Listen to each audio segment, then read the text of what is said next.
I recognized him immediately from old photos my grandmother had hidden. He was tall with dark hair and kind eyes that looked exactly like mine. When he saw me, he started crying. "You look just like your mother did at your age," he said, pulling me into a hug that felt like coming home. We talked for 4 hours. He showed me pictures of himself at every one of my birthdays, holding gifts he'd tried to send. Letters he'd written, but were returned unopened. "I never missed a soccer game," he said quietly. "I'd sit in my car in the parking lot just to watch you play." Gary saw me once and threatened to call the police. When I got home that evening, they were both waiting in the living room. Gary's face was dark with anger. "Where were you?" he demanded. "At work," I lied, just like they'd been lying to me for years. "Really? Because Marissa's mom saw you at Coffee Central with some man." My mother looked worried. "Ren, who were you with?" I took a deep breath. I'd planned to confront them gradually, maybe gather more evidence first. But looking at their faces, Gary's controlling rage and Mom's feigned concern, I couldn't pretend anymore. "I was with my father," I said. The color drained from both their faces. Gary stood up so fast his chair fell backward. "That's impossible. You don't know how to contact him." "Really?" "Because he's been trying to contact me for 12 years. Funny how you forgot to mention that." Mom's voice was barely a whisper. "Ren, we can explain." "Can you explain this?" I pulled out my phone and showed them the photos of the checks.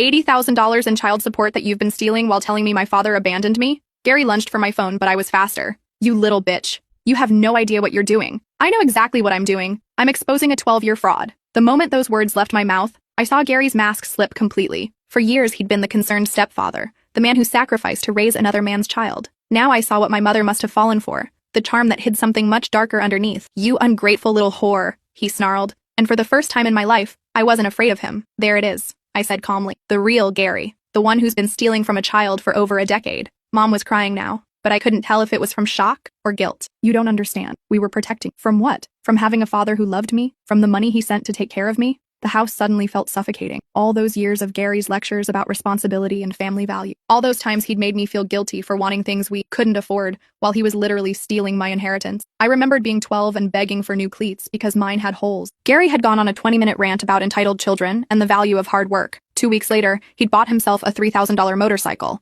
I remembered crying when my laptop died during freshman year, knowing I couldn't ask for a replacement because money was always tight. Gary had sighed dramatically and said maybe I should get a job if I wanted nice things. That same month, he'd joined an expensive golf club. Every financial struggle we'd supposedly faced, every sacrifice I'd been asked to make, every time I'd felt guilty for wanting what other kids had, it was all bullshit. The money was there. It had always been there. "From disappointment!" Gary exploded, snapping me back to the present. "Your father is a loser who knocked up your mother and couldn't handle the responsibility. He's been sending $700 a month for 12 years. That doesn't sound like someone who can't handle responsibility."